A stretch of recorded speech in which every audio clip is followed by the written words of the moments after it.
350 pesos lang daw per night sa hostel na to sa Siquijor. Tara, pag-usapan natin yan. Maayong adlaw, this is J. Perpetual Kid at tara!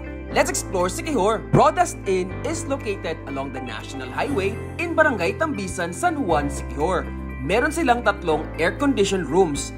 Each room is worth 700 pesos per night, good for 2 guests. So lumalabas na 350 pesos lang kapag dalawa kayong magbabakasyon sa Siquijor. Aside sa double-size bed, meron ding foldable table, monoblock chairs, shelves para lagayan ng bags, at private CR sa loob ng room. Kaya kung simple, air-conditioned at murang hostel ang hanap nyo, mag-book na by messaging Rodas Inn sa kanilang Facebook page. TikTok Shop Alert!